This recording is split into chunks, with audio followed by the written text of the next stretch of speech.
สวัสดีครับเพื่อนๆทุกคนยินดีต้อนรับกลับมาสู่ช่องของเราครับ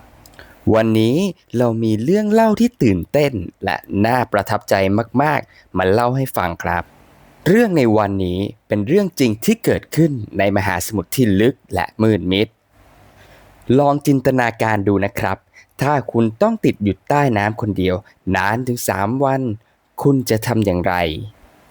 วันนี้เราจะมาฝึกภาษาไทยระดับกลางผ่านเรื่องราวการเอาชีวิตรอดที่เหลือเชื่อนี้กันครับคำที่หนึ่งคือพายุ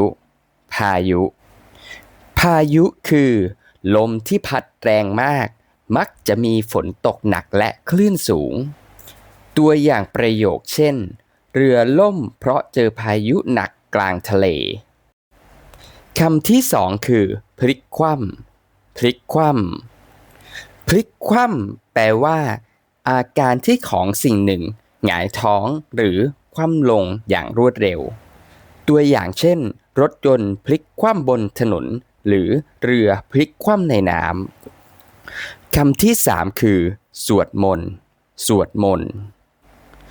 สวดมนต์คือการพูดขอพรจากพระเจ้าหรือสิ่งศักดิ์สิทธิ์เมื่อเรากลัวหรือต้องการกำลังใจตัวอย่างเช่นเขาสวดมนต์ขอให้รอดชีวิตคำที่สี่คืออากาศอากาศในเรื่องนี้อากาศหมายถึงสิ่งที่เราใช้หายใจ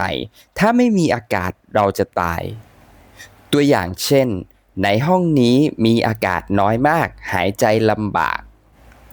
คำที่ห้าคือนักดำน้ำนักดำน้ำนักดำน้ำคือคนที่มีอาชีพหรือมีความสามารถในการดำลงไปใต้น้ำลึกๆเอาล่ะครับตอนนี้เราเข้าใจคำศัพท์แล้วเรามาฟังเรื่องราวเต็มๆกันครับย้อนกลับไปเมื่อเดือนพฤษภาคมปี 2013 ในทะเลมหาสมุทรแอตแลนติกมีเรือลากจูงลำหนึ่งชื่อว่า Jascon 4 กำลังทำงานอยู่กลางทะเลบนเรือมีลูกเรือหลายคนหนึ่งในนั้นคือชายชาวไนจีเรียชื่อแฮริสันโอเคนเขาเป็นพ่อครัวครับเช้าวันนั้นเวลาประมาณตี 4 ครึ่งทะเลมีคลื่นลมแรงมากคนส่วนใหญ่กำลังนอนหลับแต่แฮริสันตื่นขึ้นมาเพราะเขาปวดท้องอยากเข้าห้องน้ำการตื่นมาเข้าห้องน้ำครั้งนี้คือสิ่งที่ช่วยชีวิตเขาไว้ครับทันใดนั้นคลื่นยักษ์ก็ซัดเรืออย่างแรงจนเรือพลิกคว่ำแฮริสันตกใจมากเรือเริ่มจมลงสู่ก้นทะเลอย่างรวดเร็วน้ำทะเลไหลเข้ามาในเรือมหาศาลไฟดับทุกอย่างมืดสนิทเขาพยายามตะเกียกตะกายหาทางออกท่ามกลางความมืดและความหนาวเย็นเขาโชคดีมากที่ไปเจอห้องหนึ่งซึ่งยังมีช่องว่างอากาศอยู่ด้านบนเขาเอาหัวโผล่พ้นน้ำเพื่อหายใจแต่ร่างกายท่อนล่างต้องแช่อยู่ในน้ำทะเลที่เย็นเชียบตอนนั้นเขาสวมแค่กางเกงขาสั้นตัวเดียวเขาหนาวจนตัวสั่นเวลาผ่านไป1 วันเขาเริ่มหิวและกระหายน้ำเขาคลำหาของรอบๆตัวและเจอกระป๋องน้ำอัดลมโค้กลอยมาเขาจึงดื่มเพื่อประทังชีวิต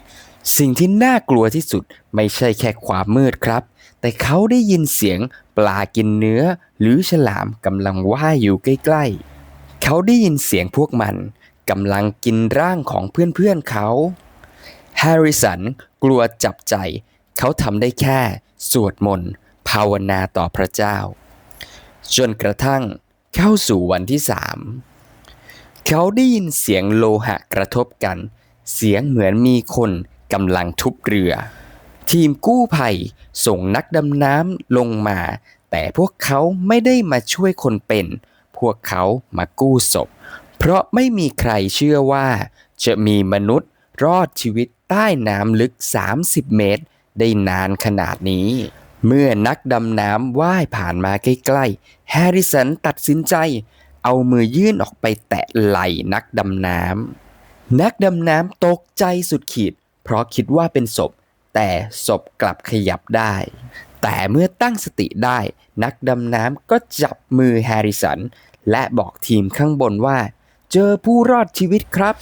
การช่วยเหลือไม่ง่ายเลยครับเพราะแฮร์ริสันอยู่ใต้น้ำนานเกินไปถ้าดึงตัวนักดำน้ำขึ้นมาทันทีร่างกายเขาจะปรับตัวไม่ทันและอาจเสียชีวิตพวกเขาต้องใช้เวลาหลายชั่วโมงค่อยๆพาเขาขึ้นมา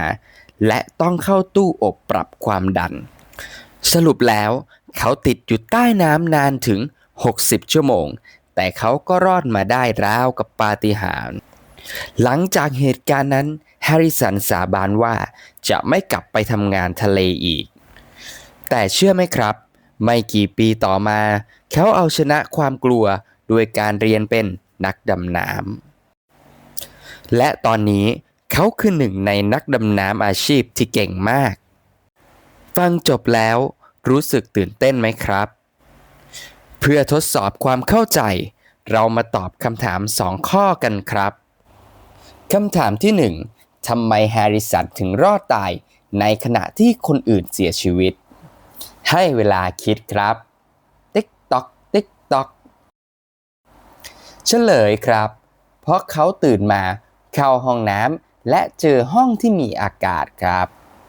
คำถามที่2นักดำน้ำลงไปซากเรือเพื่ออะไรครับให้เวลาคิดเหมือนเดิมครับเฉลยครับพวกเขาลงไปเพื่อกู้ศพหรือเก็บร่างผู้เสียชีวิตครับไม่ได้ไปช่วยคนเป็นเรื่องนี้สอนให้รู้ว่าในสถานการณ์ที่เลวร้ายที่สุดสติและความหวังคือสิ่งที่สำคัญที่สุดครับขอบคุณทุกคนที่รับชมคลิปนี้นะครับถ้าชอบอย่าลืมกดไลค์และกดติดตามแล้วพบกันใหม่กับเรื่องเล่าภาษาไทยสนุกๆในครั้งหน้าสวัสดีครับ